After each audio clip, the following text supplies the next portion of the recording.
Welcome to educators academy. So कैसे हैं आप सभी? आई होप आप सभी बिल्कुल ठीक हैं। जो भी लोग नए इस चैनल से जुड़े हैं उन्हें मैं बताना चाहूँगी कि हमारा चैनल डेडिकेटेड है सभी टीचिंग एग्ज़ाम्स के लिए, फिर चाहे वो सीटेट हो, एचटेट हो, आरटेट हो, किसी भी स्टेट का स्क्रीनिंग एग्ज़ाम हो, केवीएस, एनवीएस या DSSS भी हो। ठीक है, जिस भी कॉम्पिटिटिव एग्ज़ाम्स में GK, GS, English, Hindi, psychology आती है, उन सभी के लिए वीडियो यूज़फुल है। अगर आप सभी ने लास्ट वीडियो में हमने कवर अप किया था समास को, आप में से जिन भी लोगों ने समास नहीं देखा हो वो प्लीज़ समास जाके देख सकते हैं, मैं इस वीडियो के नीचे लिंक दे दूंगी। देखिए, आज हम हिंदी ग्रामर का एक अलग टॉपिक करने वाला है, जैसे जिसका नाम है या मैं ये कहूँ कि हम दिन भर में बहुत सारे नामों का यूज़ करते हैं, जिसमें कुछ शब्द जो होते हैं वो किसी वस्तु का नाम होते हैं, कुछ किसी लोगों के नाम होते हैं, कुछ जगहों के नाम होते हैं, कुछ फीलिंग्स के नाम होते हैं। तो ये जो नाम होते हैं, इन सबको हम क्या कहते हैं? इन सबको हम कहते हैं संज्ञा। फिर चाहे वो किसी व्यक्ति का नाम हो, किसी वस्तु का नाम हो, जैसा कि आपने अपनी आज तक की हिंदी व्याकरण की जितनी भी बुक्स आपने पढ़ी हैं उन सभी में आपने यही पढ़ा है कि जो भी किसी व्यक्ति का नाम हो, किसी वस्तु का नाम हो, किसी स्थान का नाम हो, उसे हम संज्ञा कहते हैं। ये आपने हमेशा से यही डेफिनेशन सुनी है, बट क्या आपने इसको ध्यान से समझा है कि आपके एग्जाम में आपके क्वेश्चन इसे अच्छी तरह से आप सही से कर पाएं? तो इस टॉपिक को हम बहुत अच्छे से समझेंगे। होप कि ये वीडियो आप सभी के लिए बहुत यूजफुल साबित हो। ठीक है, तो देखिए, हम एग्जाम ओरिएंटेड इसमें पढ़ेंगे।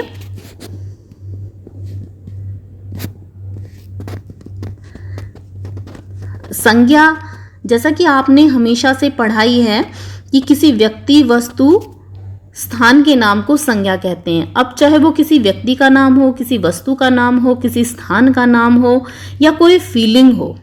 ठीक है, अब उससे पहले आपको एक चीज़ क्लियर होनी चाहिए आपके दिमाग में कि जब भी हम सेंटेंस बोलते हैं तो उसमें बहुत सारे शब्द होते हैं।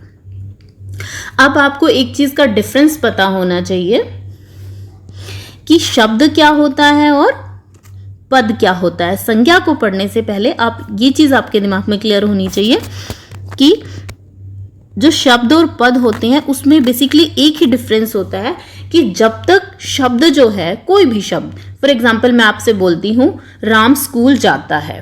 ठीक है, तो अगर मैं इन शब्दों को अलग से लिख दूं, कहीं मैं लिख देती हूँ राम, ठीक है, नीचे वाली लाइन में मैं लिख देती हूँ जाता, ओके, कहीं मैं लिख देती हूँ स्कूल। तो इस तरह से जब मैं अलग अलग लिख देती हूँ इन शब्दों को, तो इन चीजों को आप ये नहीं कह सकते, इस जो भी वर्ड्स मैंने लिखे उन सभी को आप शब्द तो काउंट करोगे बट आप पद काउंट नहीं करोगे जब हम किसी सेंटेंस को पूरा लिखते हैं। ठीक है ना, जैसे मैंने आपको लिखा कि मैं मंदिर जाता हूं। ठीक है, तो मैंने यहां पर जितने भी शब्द लिखे, ठीक है ना, ये सारे पद हैं। बट ये पद क्यों हैं? ये शब्द पद बन गया, मंदिर पद बन गया, जाता पद बन गया, बट ये पद क्यों बने? क्योंकि हमने इनको वाक्य में यूज किया। तो कहने का मतलब ये है कि जब तक कोई शब्द स्वतंत्र रूप में होता है तब तक उसे हम शब्द कहते हैं।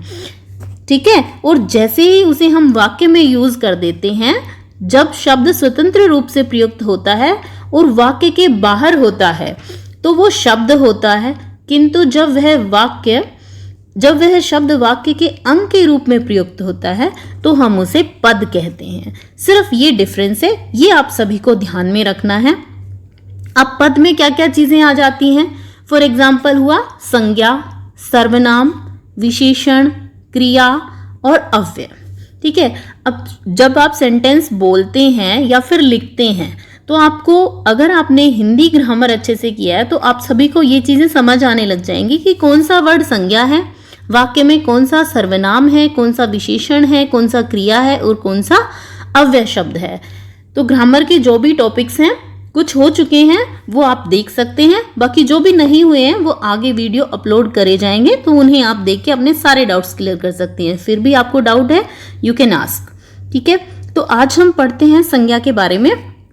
जैसा कि हमने इसके नाम से देखा कि संज्ञा जो है वो किसी व्यक्ति, वस्तु, स्थान का नाम है, जो आपने हमेशा से अपनी बुक्स में पढ़ा है, बट उसको इस तरह से हमने समझना है कि हमारे एग्जाम में हम चीज़ों को अच्छे से समझ पाएं और उन्हें अपने एग्जाम पॉइंट ऑफ व्यू से क्लियर करते चलें।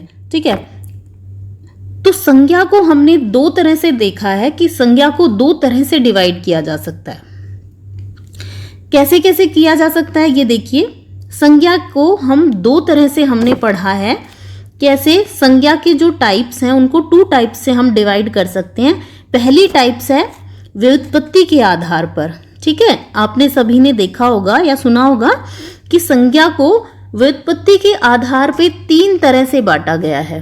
ठीक है, पहली टाइप होती है रूढ़, ओके, दूसरी टाइप है यौगिक और तीसरी टाइप है योग रूढ़। अब आप कहेंगे कि जी हमने तो ऐसे नहीं पढ़ा, तो मैं बताती हूं। अगर आपके पेपर में क्वेश्चन आता है, ध्यान से पढ़िए, बहुत सारी व्याकरण, हिंदी व्याकरण की बुक्स में ये टॉपिक अच्छे से नहीं दिया होता। अगर आपको क्वेश्चन आता है कि व्युत्पत्ति के आधार पर संज्ञा को कितने भागों में बांटा गया है, तो इसका आंसर निकलेगा 3 प्रकार से संज्ञा को बांटा गया है, रूढ़, यौगिक और योग रूढ़। अब रूढ़ किसे कहते हैं? जो शब्द रूढ़ हैं, रूढ़ का मतलब है फिक्स हैं, किसी भी चीज के लिए जो शब्द फिक्स है उसे रूढ़ शब्द कहेंगे। फॉर एग्जाम्पल, जो कृष्णा नदी है, जो यमुना नदी है, उन्हीं के लिए कृष्णा और यमुना यूज किया जाता है, किसी और नदी के लिए नहीं। यौगिक शब्द वो शब्द होते हैं जो 2 रूढ़ शब्दों से मिलके बने हों। जैसे इसमें 2 शब्द किससे? पन प्लस घट, पन प्लस घट शब्द से मिलके बना है पनघट शब्द। ठीक है, अब आप कहेंगे जी थर्ड टाइप जो कि है योग रूढ़। योग रूढ़ शब्द वो शब्द होते हैं जिनका अपना एक विशेष मीनिंग होता है। फॉर एग्जाम्पल देखिए, जलज, जलज का मतलब क्या होता है? जल से उत्पन्न, अर्थात जो है जल से कौन सी चीज उत्पन्न हो सकती है? तो आपके दिमाग में क्या क्लिक करता है कि कमल, जल में क्या खिलता है? कमल। तो जो शब्द एक स्पेसिफिक मीनिंग को क्लियर करें वो शब्द जो होते हैं योग रूढ़ शब्द होते हैं। ठीक है, जिनका अपना एक स्पेसिफिक अलग ही मीनिंग निकल के आता है, जो चीज जो थोड़े से रूढ़ भी होते हैं और यौगिक भी होते हैं। तो ऐसे शब्द के लिए जो स्पेसिफिक किसी मीनिंग को क्लियर करे, एक अलग में, जैसे जो भी समास होता है आपका, बहुव्रीहि समास जो होता है, वो सारे एग्जाम्पल योग रूढ़ में आते हैं, उनके सारे उदाहरण। ठीक है, तो अगर आपसे एग्जाम में क्वेश्चन आता है कि व्युत्पत्ति के आधार पर संज्ञा को कितने भागों में बांटा गया है, तो जी आप आंसर देंगे 3 प्रकार से। कौन कौन सी? रूढ़, यौगिक और योग रूढ़। क्लियर है? अब हमारे पेपर के पॉइंट ऑफ व्यू से जो सबसे ज्यादा इंपॉर्टेंट, ये सिर्फ आपकी इंफॉर्मेशन के लिए मैंने आपको क्लियर किया, बेसिकली ये चीज नहीं पूछी जाती है, आपसे पूछी जाती है ये वाली संज्ञा, कि संज्ञा जो है अर्थ की दृष्टि से संज्ञा के कितने प्रकार हैं। अर्थ की दृष्टि से संज्ञा के 5 प्रकार हैं। कौन कौन से? व्यक्तिवाचक संज्ञा, जातिवाचक संज्ञा, द्रव्यवाचक संज्ञा, समूहवाचक संज्ञा और भाववाचक संज्ञा। अब सभी ने ये पढ़ा है, बल्कि हमारी जो पुरानी बुक्स थी उनमें 3 ही टाइप की संज्ञा हिंदी में दिखाई जाती थी। कौन कौन सी? पहली व्यक्तिवाचक संज्ञा, दूसरी जातिवाचक संज्ञा, तीसरी भाववाचक संज्ञा। बचपन में हमने यही तीनों टाइप्स पढ़ी हैं, बट आपको पता है इंग्लिश ग्रामर को फॉलो करते हुए बाद में द्रव्यवाचक संज्ञा और समूहवाचक संज्ञा को और ऐड कर दिया गया है।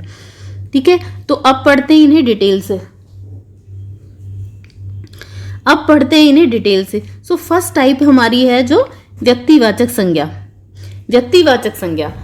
व्यक्तिवाचक संज्ञा में वो सभी नाम आते हैं जो चाहे किसी व्यक्ति का नाम हो, किसी स्थान का नाम हो या फिर किसी वस्तु का नाम हो। कहने का मतलब जो ये नाम किसी प्रॉपर चीज के लिए, किसी प्रॉपर इंसान के लिए, किसी प्रॉपर जगह के लिए रूढ़ बन जाते हैं, मतलब फिक्स हो जाते हैं।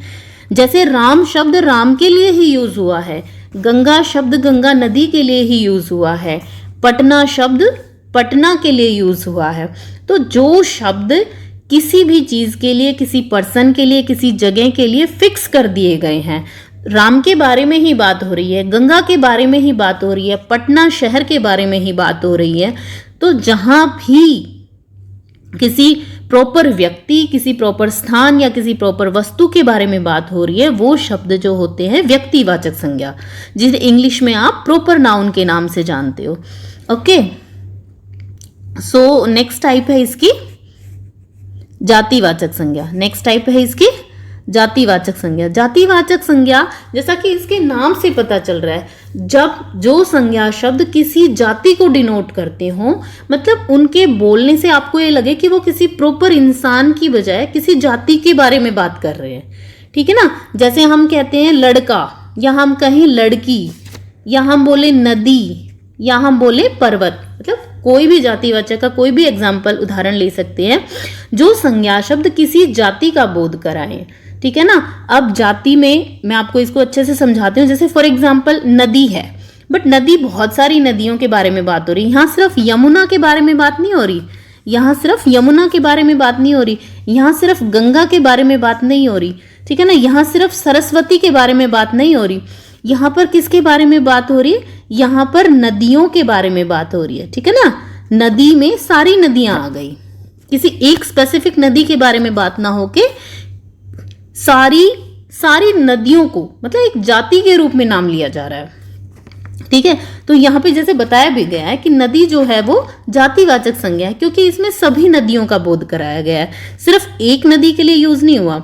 पर्वत जो है सिर्फ हिमालय के लिए यूज नहीं हुआ यहाँ पे, ठीक है ना। हिमालय जैसे सबसे बड़ा पर्वत है हमारे यहाँ, तो हम हिमालय के लिए यूज नहीं हुआ, या फिर विंध्य पर्वत के लिए यूज नहीं हुआ, मतलब जितने भी पर्वत हैं उन सभी को बोध करा रहा है पर्वत शब्द, ठीक है ना। फिर वो किसी भी अल्प्स पर्वत की बात हो, हिमालय पर्वत की बात हो, विंध्याचल पर्वत की बात हो, किसी भी पर्वत को, मतलब पर्वत जाति को बोध करा रहा है, उसमें सारे पर्वत आ गए, ठीक है। अब लड़की, किसी भी सीता, गीता या ललिता या कनिका, किसी की भी बात नहीं हो रही यहाँ पर लड़की जाति का बोध करा रहा है। लड़की शब्द किसका बोध करा रहा है, पूरी गर्ल जाति का, पूरी लड़की जाति का बोध करा रहा है, उसमें सारी लड़कियों की बात आ गई है, किसी एक लड़की के बारे में बात नहीं हो रही है अब यहाँ पे, ठीक है। सो फिर से दोहराती हूं कि जब जो भी शब्द किसी भी जाति का बोध कराए, फॉर एग्जाम्पल चाहे वो नदी हो, पर्वत हो, लड़का हो, लड़की हो, ठीक है ना, कोई भी एग्जाम्पल हो, वो सारे किस में काउंट होंगे, जातिवाचक संज्ञा में। ओके, और भी एग्जाम्पल हो सकते हैं, जैसे पशु हुआ, पक्षी हुआ, घोड़ा हुआ, मनुष्य हुआ, मतलब जो अपनी जाति को डिनोट करें। कोई भी शहर हुआ, अगर मैं बोलती हूँ यहाँ पर दिल्ली, तो मैं सिर्फ दिल्ली शहर की बात कर रही हूँ, बट जब मैं बोलती हूँ शहर तो इसमें सारे शहर आ गए, ठीक है ना। इसी तरह से जब मैं बोलती हूँ कि चिड़िया, तो ये एक स्पेसिफिक चिड़िया के बारे में बात हो रही है, बट जब मैं बोलती हूँ पक्षी तो इसमें सारे पक्षी आ गए। ओके, सो नेक्स्ट टाइप है इसकी द्रव्यवाचक संज्ञा। द्रव्यवाचक संज्ञा वो संज्ञा होती है, मतलब जो संज्ञा शब्द जिसे इंग्लिश में मटेरियल नाउन कहते हैं, जिसे इंग्लिश में क्या कहते हैं, मटेरियल नाउन को आप अच्छे से समझ पाएंगे।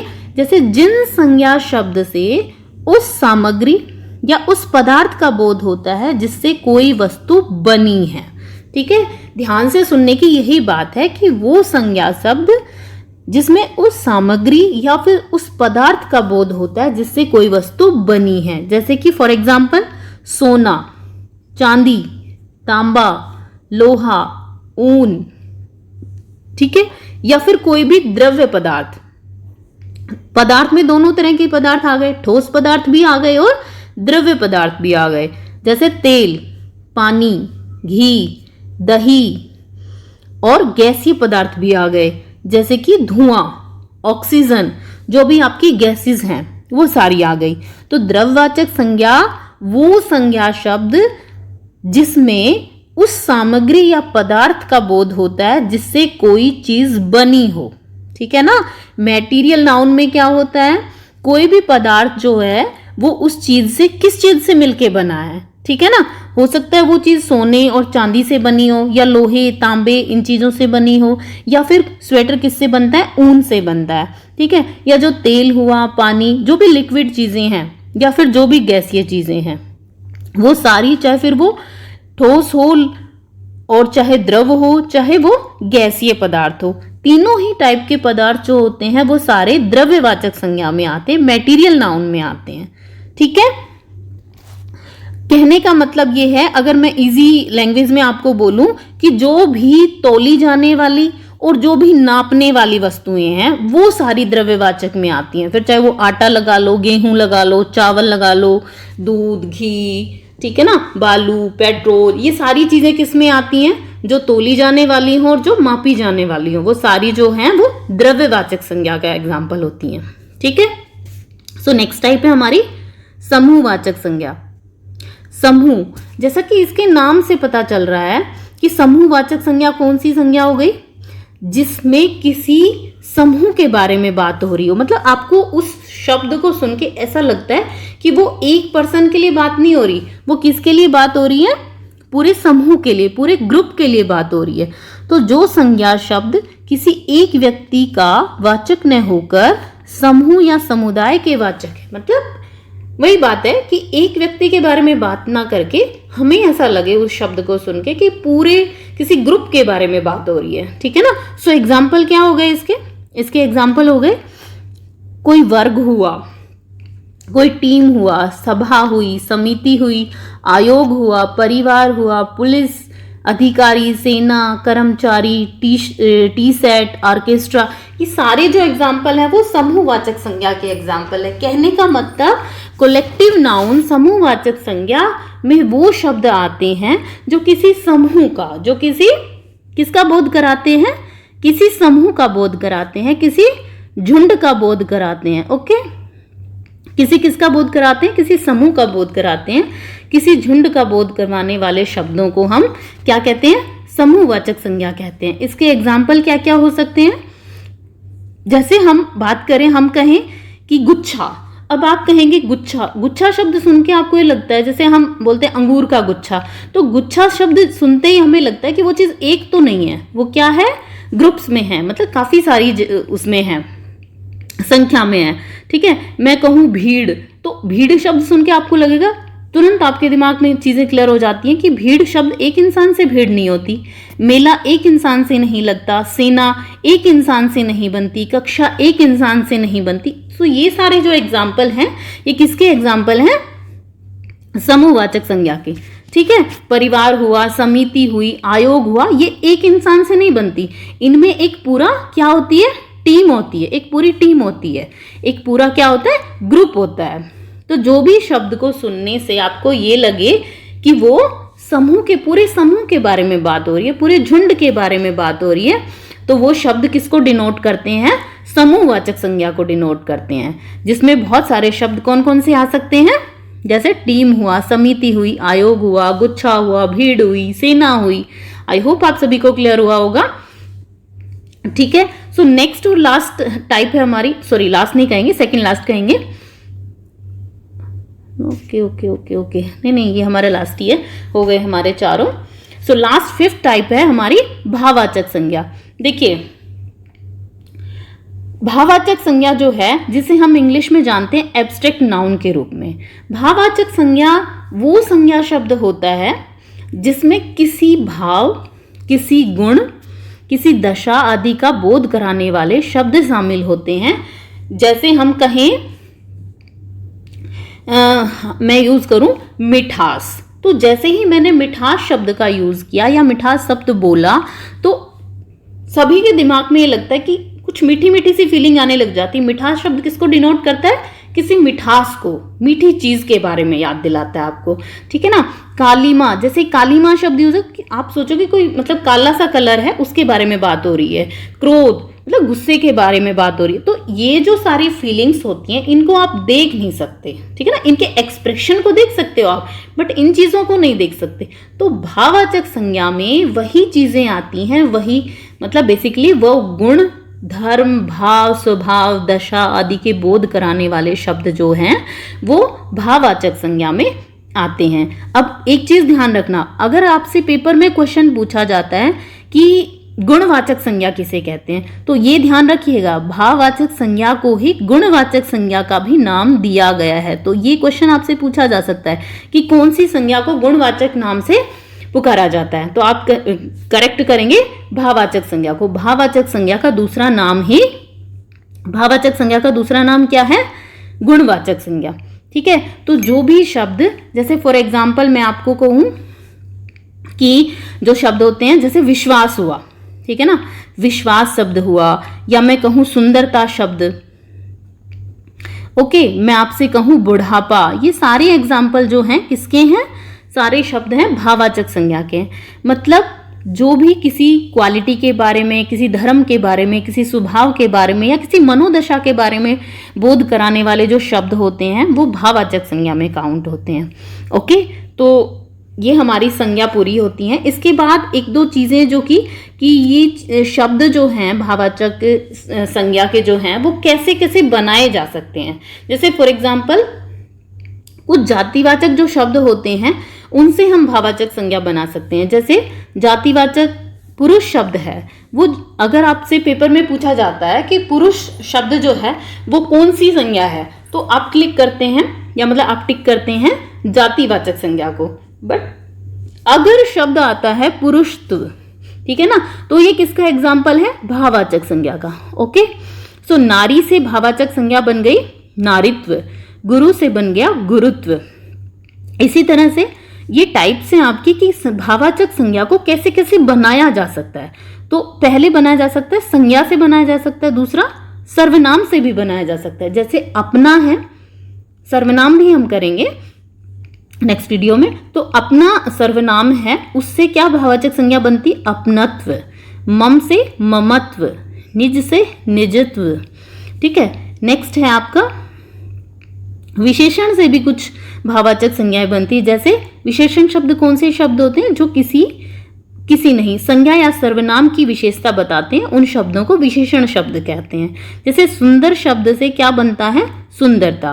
वीर से वीरता, धीर से धीरता, ठीक है, ललित से लालित्य, भोला से भोलापन, इस तरह के जो शब्द होते हैं। नेक्स्ट है, हमने पढ़ा संज्ञा से भी भाववाचक संज्ञा बनती है, सर्वनाम से भी भाववाचक संज्ञा बनती है, क्रिया से भी भाववाचक संज्ञा बनती हैं। क्रिया से कैसे बनती है? देखिए, जैसे कि क्रिया से क्या बना?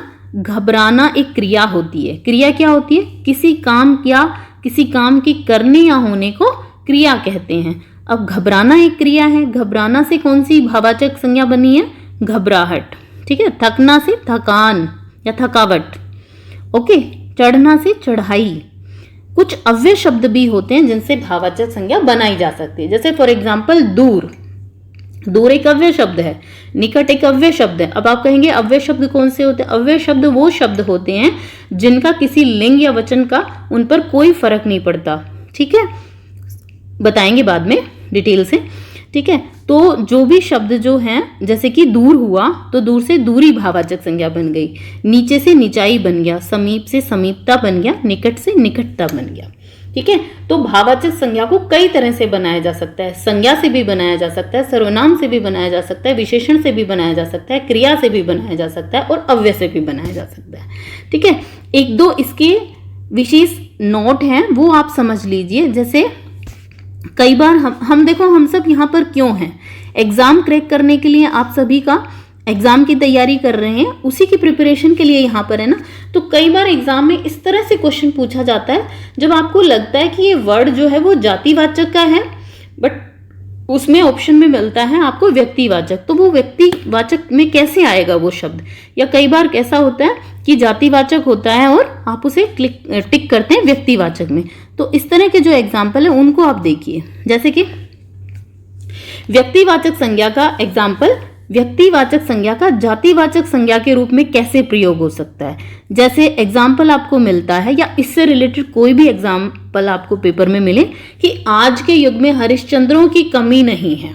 मैंने आपको बताया किसी व्यक्ति, वस्तु, स्थान के नाम को व्यक्तिवाचक संज्ञा कहते हैं। किसी स्पेसिफिक जगह का नाम हो, किसी भी व्यक्ति का नाम हो, ठीक है ना, तो वो क्या हो जाते हैं, रूड हो जाते हैं उनके लिए। बट आप यहाँ देखो, यहाँ पर नाम है, किसी व्यक्ति का ही नाम है, बट हम इसे मान रहे हैं कि ये जातिवाचक शब्द है, ठीक है ना। आप इसे पेपर में हरिश्चंद्र देखते ही ये टिक नहीं करेंगे कि व्यक्तिवाचक है, ठीक है ना, ये टिक नहीं करेंगे। ओके, आप इसे टिक करेंगे जातिवाचक में। क्यों? रीजन है उसका, आज के युग में हरिश्चंद्रों की कमी नहीं है। यहाँ पर जो हरिश्चंद्र शब्द है वो हरिश्चंद्र, जो हरिश्चंद्र हुए हैं सत्य के लिए, जो प्रसिद्ध है, उनके लिए यूज नहीं हो रहा। यहाँ पर ये जाति को डिनोट कर रहा है। किसकी जाति को? कि जो भी लोग सत्य का पालन करते हैं, सत्य के रास्ते पर चलते हैं, उन सभी को डिनोट कर रहा है, उन सभी की नाम को डिनोट कर रहा है। तो यहाँ पर सिर्फ एक व्यक्ति के लिए यूज नहीं हुआ, यहाँ पर किसके लिए हुआ है? बहुत सारे, मतलब उनकी पूरी जाति के लिए डिनोट किया गया है जो सत्य के रास्ते पर चलते हैं। ओके, तो यहाँ पर हरिश्चंद्र जो शब्द है वो व्यक्तिवाचक ना होके जातिवाचक में काउंट होगा। ओके, नेक्स्ट आपका एग्जाम्पल है कि देश को हानि जयचंदों से होती है। देश को हानि किससे होती है? जयचंदों से होती है। यहाँ पर जयचंद को विश्वासघाती के रूप में, मतलब एक इंसान के रूप में नहीं दिखाया। जयचंद कौन है? आपने हिस्ट्री में पढ़ा है। जयचंद जो है, जयचंद को विश्वासघात के रूप में याद किया जाता है, विश्वासघाती के रूप में याद किया जाता है। बट यहाँ पर सिर्फ उस जयचंद की बात नहीं हो रही, यहाँ पर जो भी लोग विश्वासघात करते हैं किसी ना किसी के साथ, उन सभी के लिए, उन सभी की जाति को डिनोट किया गया है, ठीक है ना। तो सिर्फ ये व्यक्तिवाचक में काउंट नहीं होगा। किस में काउंट होगा? जातिवाचक में। किस में काउंट होगा? जातिवाचक में। ओके, सो दिस एग्जाम्पल किसके लिए यूज हो रहा है? यहाँ पर जाति के लिए यूज हो रहा है, यहाँ पर व्यक्तिवाचक में नहीं आएगा। ध्यान से सुन लीजिए इस बात को, ठीक है। नेक्स्ट देखिए, कुछ शब्द ऐसे भी मिलेंगे जो जातिवाचक लगेंगे बट वो व्यक्तिवाचक के रूप में यूज होंगे। किस तरह से होते हैं ये एग्जाम्पल? जैसे आपको एग्जाम्पल मिलता है, गोस्वामी जी ने रामचरितमानस की रचना की। आजकल क्वेश्चन एग्जाम में इसी तरह से पूछे जा रहे हैं जहां पर आप कंफ्यूज हो जाते हैं, बट आपके दिमाग में अगर कंसेप्ट क्लियर है तो आप उस चीज को, उस क्वेश्चन को इजीली कर पाएंगे। जैसे गोस्वामी जी ने रामचरितमानस की रचना की। अब आप देखिए, गोस्वामी एक जाति भी होती है, ठीक है ना, बट यहां पर ये शब्द जो है वो जातिवाचक के रूप में नहीं होगा, जातिवाचक नहीं कहेंगे हम इसे। क्यों नहीं कहेंगे? क्योंकि हर इंसान गोस्वामी नहीं है जिसने रामचरितमानस की रचना की। गोस्वामी जी तुलसीदास एक ही थे जिन्होंने रामचरितमानस की रचना की। तो यहां पर ये जाति का नाम ना होकर व्यक्ति, मतलब गोस्वामी तुलसीदास जी के लिए ही यूज हुआ है। ओके, तो यहां पर जो गोस्वामी शब्द है वो जातिवाचक नहीं है, क्या है? व्यक्तिवाचक है। ओके, एक एग्जाम्पल और है, जैसे कि शुक्ल जी ने हिंदी साहित्य का इतिहास लिखा। यहाँ पर शुक्ल जो शब्द है, शुक्ल एक जाति भी है, तो यहाँ पर किसी जाति का नाम ना होकर आचार्य रामचंद्र शुक्ल के लिए यूज हुआ है। जैसे ही बोलेंगे कि शुक्ल जी ने हिंदी साहित्य का इतिहास लिखा, तो जो भी हिंदी लिटरेचर के लोग हैं या जो भी थोड़ा हिंदी को जानने वाले लोग हैं वो समझ जाएंगे कि यहाँ पर शुक्ल जी के बारे में बात हो रही है। और वो शुक्ल जी कौन है? शुक्ल किसी जाति को डिनोट नहीं कर रहा है, यहाँ पर कर रहा है आचार्य रामचंद्र शुक्ल के बारे में यूज हो रहा है। तो यहाँ पर ये क्या है? जातिवाचक का एग्जाम्पल ना होके व्यक्तिवाचक का एग्जाम्पल है। तो ये चीजें आपको एग्जाम में ध्यान रखनी है। फॉर एग्जाम्पल एक और सेंटेंस है कि पंडित जी भारत के प्रथम प्रधानमंत्री थे। तो यहाँ पर पंडित शब्द है वो जातिवाचक नहीं है। पंडित जाति होती है बट यहाँ पर ये जातिवाचक नहीं है। क्या है यहाँ पर? व्यक्तिवाचक है। कौन सा शब्द है ये? व्यक्तिवाचक संज्ञा का शब्द है, ठीक है।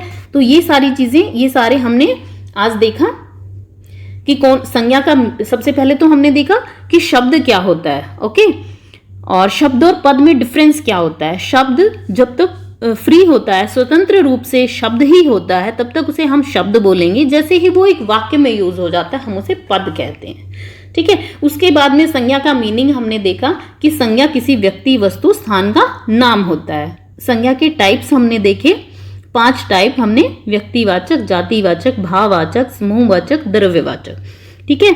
और भाववाचक संज्ञा को कैसे कैसे बनाया जा सकता है, ठीक है ना, कि संज्ञा से बनाया जा सकता है, सर्वनाम की हेल्प से बनाया जा सकता है, विशेषण से और क्रिया से, अव्यय शब्दों से बनाया जा सकता है। और जो भी हमने ये इंपॉर्टेंट चीजें देखी कि कई बार क्या होता है सेंटेंस में हमें लगता है कि ये संज्ञा व्यक्तिवाचक है बट होती वो जातिवाचक है, लगता है जातिवाचक है बट होती व्यक्तिवाचक। तो इस तरह के एग्जाम्पल आपने ध्यान में रखने। आई होप आप सभी को संज्ञा का टॉपिक अच्छे से क्लियर हुआ होगा। फिर भी अगर किसी को कोई दिक्कत है तो आप कमेंट कर सकते हैं। सो आई होप कि आप सभी को ये वीडियो पसंद आया होगा, और अगर आपको वीडियो अच्छा लगा तो आप कमेंट कर सकते हैं। और don't forget to like, share और subscribe my channel. Bell icon को प्रेस करना, और मिलते हैं एक नेक्स्ट वीडियो में एक नए टॉपिक के साथ। Thanks for watching, bye bye, see you.